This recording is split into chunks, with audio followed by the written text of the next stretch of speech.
Okay, so the cord, we're gonna do the same way. If you do have a set of square cutters, like little mini square cutters, you can cut out a larger one, then cut out the center of the smaller one, kind of like we did in here for the buckle on the hat. So that's, again, a different option. Or you can just do it this way, or you can pipe it. It's all about giving you different ideas.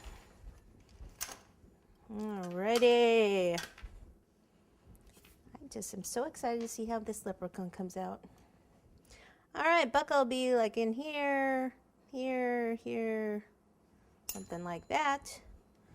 It's probably longer than I need.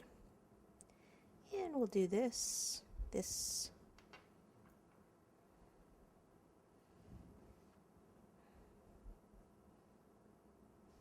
Up there. Let me get the utility knife here and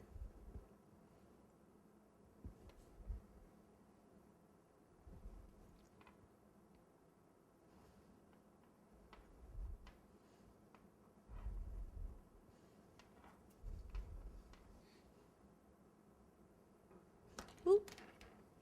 See where I just got that? I just nicked it. Let me smooth that out. Okay. Same little clover. We could probably get away with the big one now.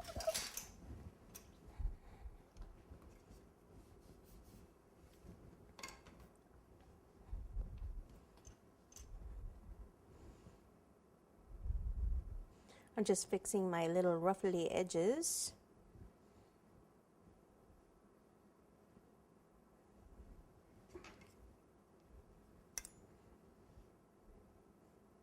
I think on this one what I'm going to do is just right in here, just use the veining tool and just kind of pull that in a bit.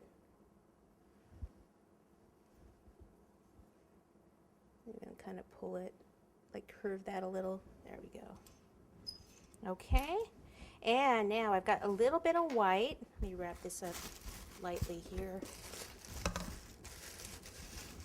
Don't want the fondant to dry out, so make sure you keep it wrapped up.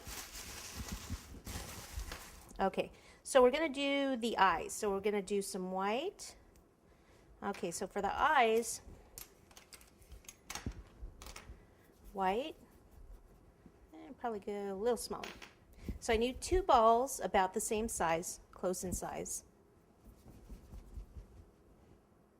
A little smaller, like that. That's still a little big, isn't it? Okay, now they're about the same. So ball. Put your finger right over the top and go just like 3 times. Make more of a tic-tac or oval type shape, and then we're going to pop it right about here. Same with this one. Okay, right about there.